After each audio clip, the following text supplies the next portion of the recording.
ये 4 जुलाई का टारगेट है। राष्ट्रीय स्वीकृत 9 जून 2000 को हुआ था और इसमें कुल 13 भाग है और 90 धारा और 2 अनुसूची है। वर्ष 2008 में संशोधन किया गया, फिर 27 अक्टूबर 2009 को लागू हुआ। और ये आईटी एक्ट इसे 2000 कहा जाता है। 17 अक्टूबर 2000 को लागू हुआ था और संशोधन के बाद 27 अक्टूबर 2009 में लागू हुआ था। इसकी धारा 1 में क्या है, संक्षिप्त नाम क्या है? धारा 1 में संक्षिप्त नाम विस्तार दिया गया संपूर्ण भारत पर, लेकिन कुछ परिस्थितियों में भारत के बाहर किए गए अपराध पर भी लागू होगा। इसके धारा 1 में किया गया संक्षिप्त नाम और विस्तार, इतना याद करिए, संक्षिप्त नाम और विस्तार। और धारा 2 में परिभाषा दिया गया है। 2 के डी में इलेक्ट्रॉनिक सिग्नेचर की परिभाषा दी गई है। किसी इलेक्ट्रॉनिक रिकॉर्ड को प्रमाणित करने की प्रक्रिया दी गई है। 2 के जी में प्रमाणकर्ता प्राधिकारी का नाम दिया गया है। प्रमाणकर्ता प्राधिकारी का लाइसेंस दिया गया है। इसे इलेक्ट्रॉनिक सिग्नेचर द्वारा प्रमाण पत्र देने का लाइसेंस दिया गया है। 2 के आई में दिया गया है कंप्यूटर परिभाषा।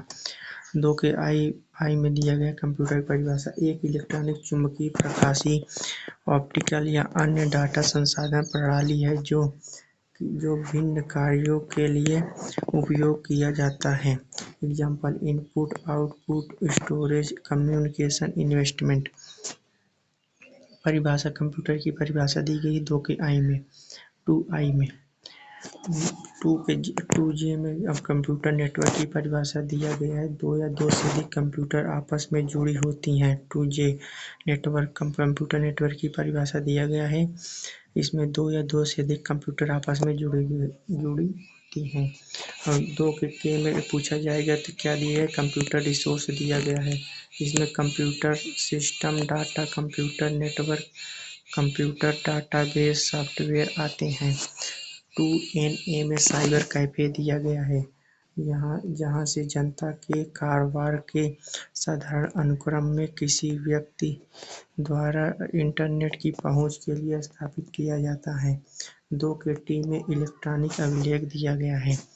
धारा 2 के टी में इलेक्ट्रॉनिक अभिलेख दिया गया है। अब प्राइवेट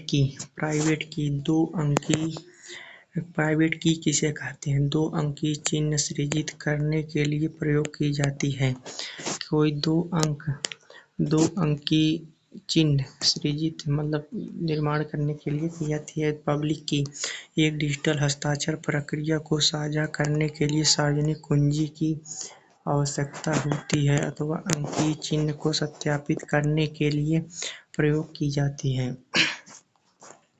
भारत में सूचना प्रौद्योगिकी अधिनियम का मसौदा अनसिट्रल मॉडल कानून के आधार पर तैयार किया गया है।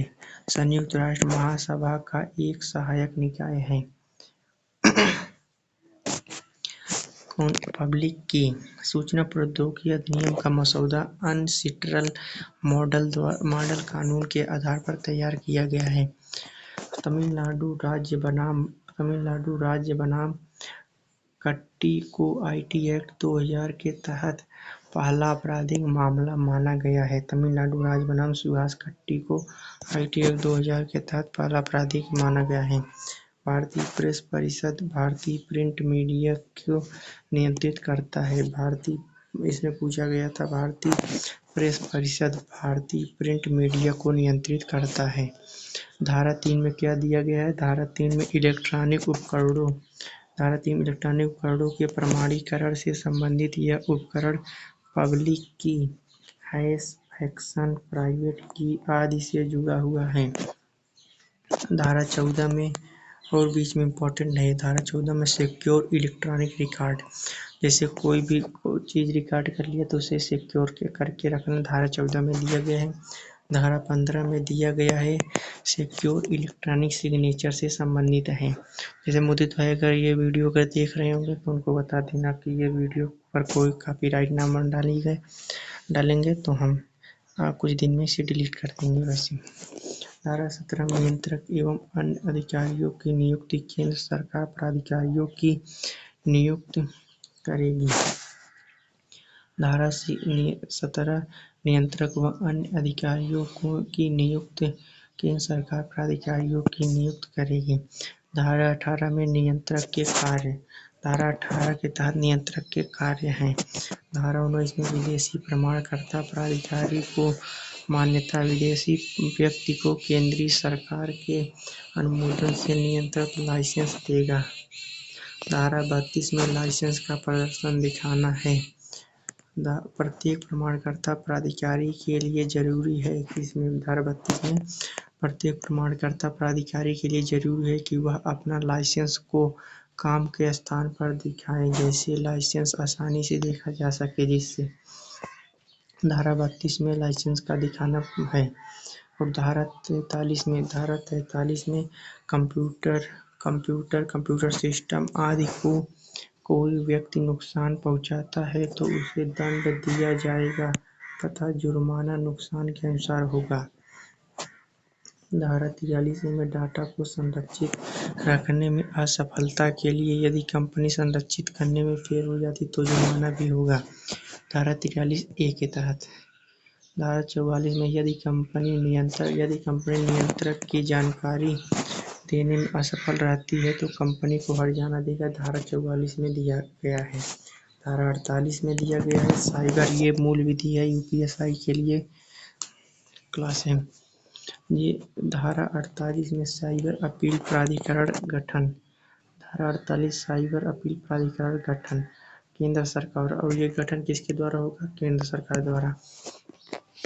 धारा 57 में साइबर अपील। धारा 57 साइबर अपील प्राधिकरण को अपील। इस अधिनियम के तहत नियंत्रक या न्याय निर्णायक अधिकारी द्वारा दिए गए किसी आदेश के खिलाफ प्राधिकारी के आदेश की तारीख से 45 दिन के भीतर अपील कर सकता है। धारा साइबर अपील प्राधिकरण।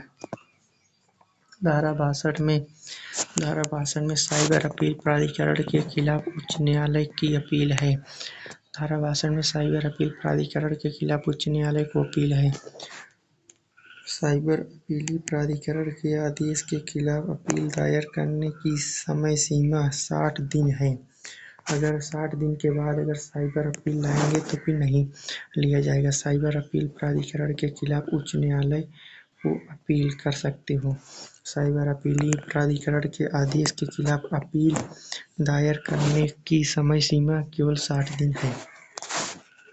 धारा 65 कंप्यूटर प्रसाधन कोड से छेड़छाड़। कोई व्यक्ति जानबूझकर या बेईमानी से कंप्यूटर साधन, कंप्यूटर या कंप्यूटर नेटवर्क के पासवर्ड में छेड़छाड़ करता है तो 3 वर्ष की जेल या 2 लाख तक का जुर्माना होगा। यदि कोई आपके कंप्यूटर में बेईमानी से छेड़छाड़ करता है, कुछ का 3 वर्ष की जेल या तो 2 लाख को जुर्माना देना होगा या तो 3 साल की जेल होगा। ये इम्पोर्टेंट, वेरी वेरी इम्पोर्टेंट धारा 66 है। धारा 66 हैकिंग के अपराधों से संबंधित है। अपराध का दंड क्या होगा? धारा 60 अगर किसी को आप हैक करते हो तो 3 वर्ष की जेल होगी और या तो 5 लाख तक का जुर्माना होगा। और धारा 66A में संसूचना। धारा 66A के तहत संसूचना सेवा आदि द्वारा आक्रामक संदेश भेजने के लिए दंड। आक्रामक संदेश, जैसे किसी को आप धमकी देते हैं तो धमकाने वाली से, देखिए इसमें परिभाषा भी दिया गया है। धारा 66 यदि सूचना को जो अत्यधिक आक्रामक या धमकाने वाली प्रकृति की है तो इसे 66A के तहत मामला को दर्ज किया जाएगा। कोई सूचना जिले व मिथ्या होना जानता है किंतु असुविधा, खतरा, शत्रुता, घृणा फैलाने के लिए धारा 66A है। अब ये एक बनाम का देखने में श्रेया सिंघल बनाम भारत राज्य। श्रेया सिंघल बनाम भारत राज्य। सुप्रीम कोर्ट ने कहा धारा 66A संविधान के अनुच्छेद 19(1)(a) का उल्लंघन करती है। श्रेया सिंघल बनाम करती, इसलिए इस वाद के तहत 66A को असंवैधानिक घोषित कर दिया गया था। इसका मतलब धारा 66A अब लागू नहीं है। अब धारा 66B। धारा 66B जानते हुए कि कंप्यूटर या डिवाइस चोरी चोरी को ले लेता है तो सजा 3 वर्ष। जानते हुए कि कंप्यूटर का जानते हुए कि इसमें छूना अपराध है, अगर कोई इसे चोरी कर लेता है कोई डिवाइस कंप्यूटर का तो 3 साल की सजा और 1 लाख की जुर्माना या जुर्माना 1 लाख रुपया होगा।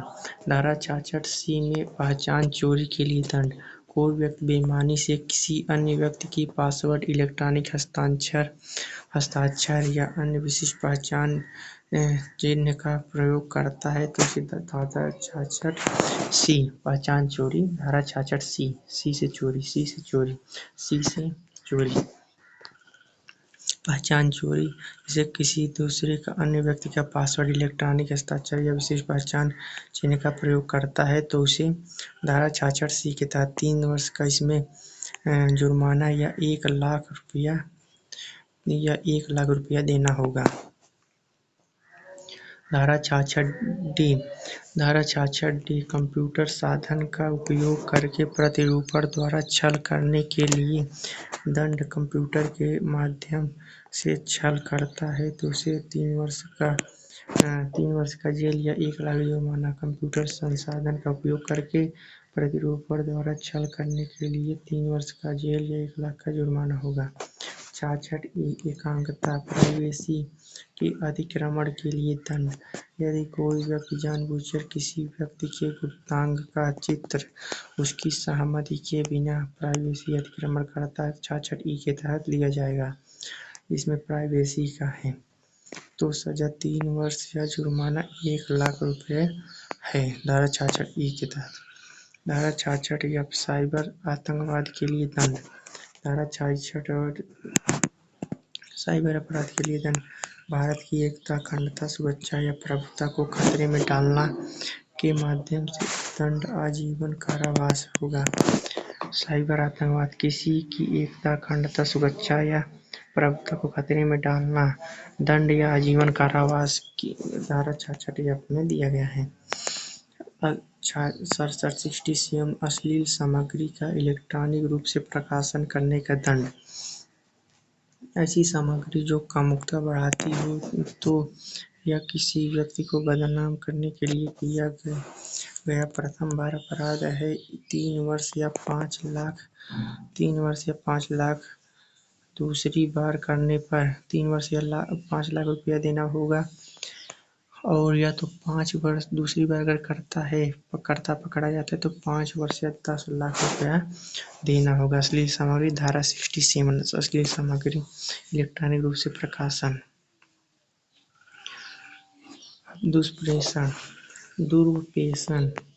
दुरुपयोग के लिए शास्ति।